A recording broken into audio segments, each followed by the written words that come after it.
Hello दोस्तों। आज फिर हम फिजिकल ज्योग्राफी पार्ट 3 में बात करने जा रहे हैं उन महत्वपूर्ण तथ्यों की जिनकी खास आवश्यकता है इस एग्ज़ाम के लिए। ये जो टॉपिक है ये कोई भी एग्ज़ाम हो, वनडे एग्ज़ाम हो या यूपीएससी, यूपीसीएस, एसएससी, मतलब हर एग्ज़ाम ये ज़्यादा पावरफुल है। आप यहाँ से वो सब नोट कर सकते हैं। यहाँ से मेरा मानना है क्वेश्चन बाहर नहीं जाएगा ज्योग्राफी के अंडर में। Physical geography day by day हम करवा रहे हैं और इतना कर लेने से मुझे नहीं लग रहा है कि आपका एक भी क्वेश्चन छूटेगा। तो आइए हम बात करते हैं कुछ परिभाषित शब्दों की।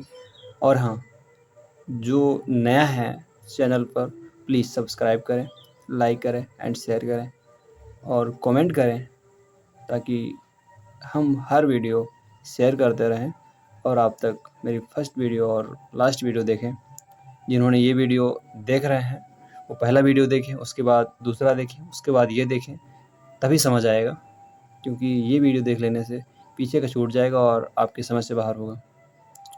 तो ठीक है, हम बात करते हैं कुछ परिभाषित शब्द। अक्ष क्या होता है? हम अक्ष की बात करते हैं कि उत्तरी ध्रुव और दक्षिणी ध्रुव को मिलाने वाली काल्पनिक रेखा जिस पर पृथ्वी घूमती है काल्पनिक रेखा है। अक्ष क्या है? एक काल्पनिक रेखा है जो कि उत्तरी ध्रुव और दक्षिणी ध्रुव को मिलाती है, पृथ्वी घूमती है। अक्षांश क्या है? लैटिट्यूड क्या है? किसी दिए गए बिंदु की विषुवत वृत्त से उत्तर या दक्षिण की कोणीय दूरी की माप को अक्षांश कहते हैं। अर्थात ग्लोब पर पश्चिम से पूर्व की ओर, ग्लोब जो होता है ना, पश्चिम से पूर्व की ओर खींची गई काल्पनिक रेखा अक्षांश है, जिसे अंश में प्रदर्शित किया जाता है। सभी अक्षांश रेखाएं समांतर होती हैं। इनकी संख्या 180 होती है। ये जो संख्या है ये वनडे एग्जाम में कभी कोई क्वेश्चन आ जाता है। ध्यान से देखें, सभी अक्षांश रेखाएं समांतर होती हैं। ठीक है, समांतर होती हैं, लंबवत नहीं होती, बात ध्यान रखनी है। समांतर होती हैं, सभी अक्षांश रेखाएं समांतर होती हैं। इनकी संख्या 180 होती है तथा अंश से अंश में प्रदर्शित की जाती है। दो अक्षांशों के मध्य की दूरी 111 किलोमीटर होती है। दो अक्षांश हैं, उनके मध्य की दूरी कितनी होगी? 111 किलोमीटर। विषुवत वृत्त 0 डिग्री अक्षांश को प्रदर्शित करता है। विषुवत वृत्त के उत्तर के सभी अक्षांश, उत्तरी अक्षांश तथा दक्षिणी के सभी अक्षांश दक्षिणी अक्षांश कहलाते हैं। क्या होता है? विषुवत वृत्त के उत्तर के सभी अक्षांश उत्तरी अक्षांश तथा दक्षिण के सभी अक्षांश दक्षिणी अक्षांश कहलाते हैं। पृथ्वी पर खींचे गए, क्या हो गया? पृथ्वी पर खींचे गए अक्षांश वृत्तों में विषुवत वृत्त सबसे बड़ा होता है। इसकी लंबाई 40,069 किलोमीटर होती है। कौन सा अक्षांश? पृथ्वी पर खींचे गए अक्षांश वृत्तों में विषुवत वृत्त सबसे बड़ा होता है। कौन सा वृत्त सबसे बड़ा होता है? विषुवत वृत्त। कितनी लंबाई इसकी होती है? 40,069 किलोमीटर। अन्य महत्वपूर्ण है अक्षांश भी हम देख लेते हैं। देशांतर क्या होता है? किसी स्थान की प्रधान मध्याह्न रेखा से पूर्व या पश्चिम की कोणीय दूरी, यानी यह ग्लोब पर उत्तर से दक्षिण की ओर खींची जाने वाली काल्पनिक रेखा है। क्या है? ग्लोब पर उत्तर से दक्षिण की ओर खींची जाने वाली काल्पनिक रेखा है। इसके बीच में दूरी को अंशों से मापते हैं। ठीक है, 24 घंटे में 360 अंश देशांतर घूम जाती है।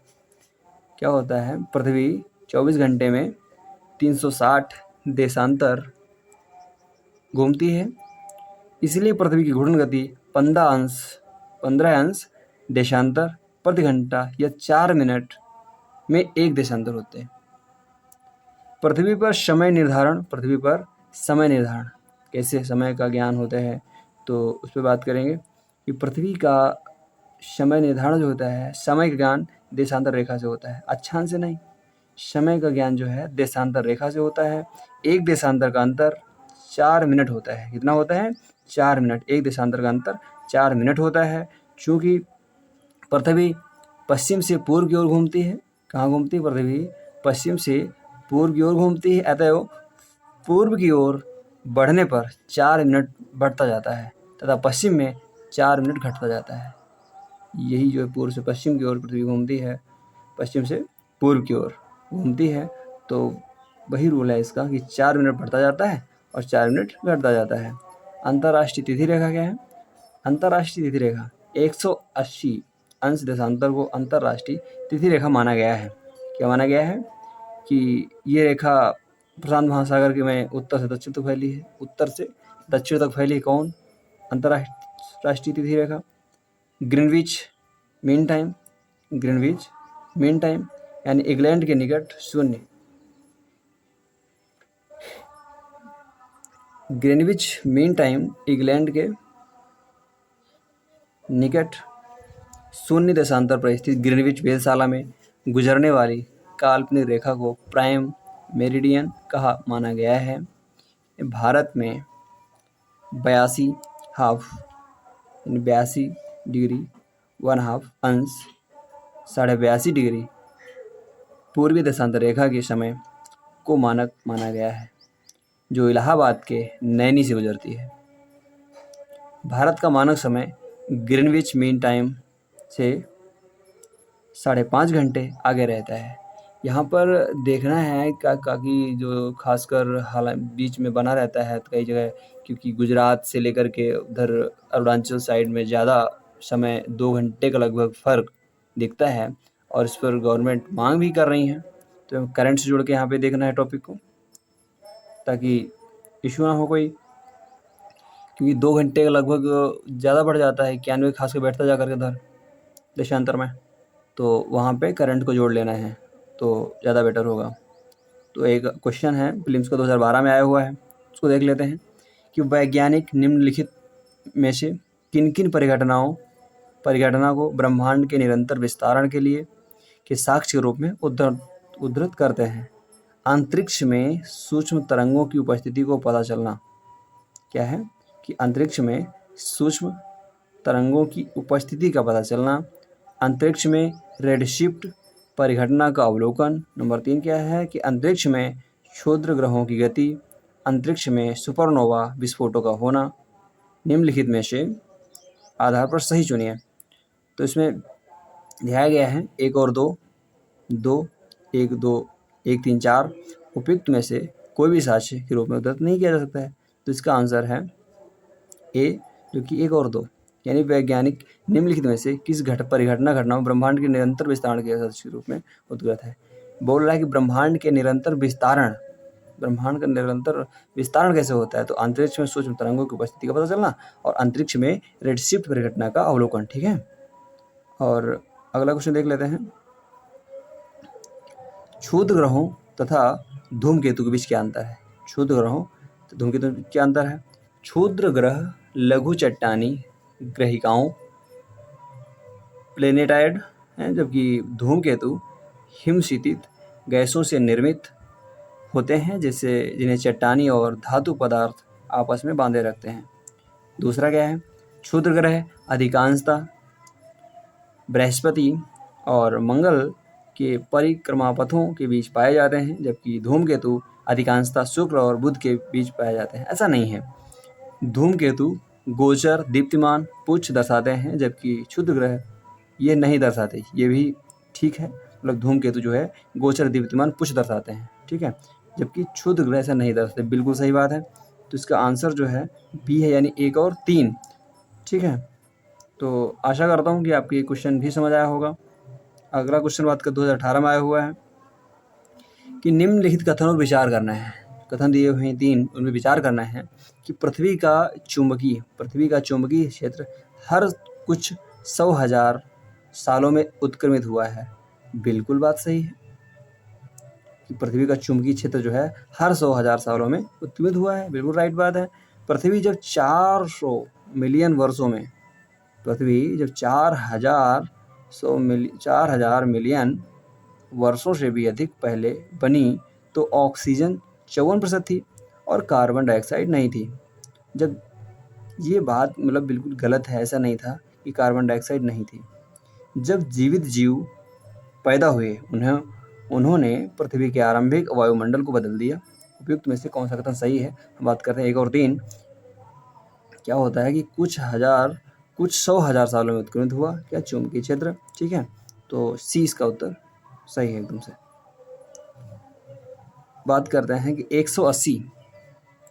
180वें याम्योत्तर को अंतर्राष्ट्रीय तिथि रेखा निर्धारित किया गया है। अंतर्राष्ट्रीय तिथि रेखा आर्कटिक सागर, बेरिंग स्ट्रेट व प्रशांत महासागर से गुजरती है। अब बात करेंगे आज पृथ्वी की आंतरिक संरचना क्या है। भूपर्पटी क्रस्ट, ये पृथ्वी का आयतन का 0.5% घेरे हुए है। कौन? भूपर्पटी क्रस्ट जो है पृथ्वी कितना घेरे हुए आयतन का 0.5%। मेंटल जो भूपर्पटी के नीचे है और पृथ्वी के आयतन का 83% भाग घेरे हुए है। कौन? यहाँ पे देखना है कि मेंटल कितना घेर रखा है और क्रस्ट ने कितना घेर रखा है। क्रस्ट ने ओनली 0.5% और मेंटल ने 83% भाग घेर रखा है। और धात्विक क्रोड है सबसे नीचे है, जो पृथ्वी के कुल आयतन का 16% भाग घेरे हुए है। तो पृथ्वी की आंतरिक संरचना को 3 प्रमुख भागों में बांटा गया है, तो सियाल, शीमा और निफे। तो हम बात कर लेते हैं सियाल क्या है। सियाल, यहाँ पे सियाल का मतलब होता है कि SIAL, सी का मतलब सिलिकॉन एवं एल्युमिनियम। तो यहाँ पे देखिए ये एक ऊपरी भूपर्पटी है। क्या है? ऊपरी भूपर्पटी है। रासायनिक बनावट में क्या है? सिलिका और एल्युमिनियम। अभी मैंने बताया था कि SI का मतलब है सिलिकॉन और L का मतलब है एल्युमिनियम। अवसादी व ग्रेनाइट चट्टानों की प्रधानता है। यहाँ पे यह अवसादी व ग्रेनाइट चट्टानों की प्रधानता है जो रूपांतरित चैनों में बदलती रहती हैं। घनत्व कितना है इसका? 2.7 से लेकर 2.9 तक। औसत गहराई भी ज़्यादा नहीं है, औसत गहराई 45 किलोमीटर ओनली। महाद्वीपों की रचना सियाल से मानी गई है। जो महाद्वीप हैं 7 महाद्वीप, इनकी रचना किससे मानी गई है? सियाल से।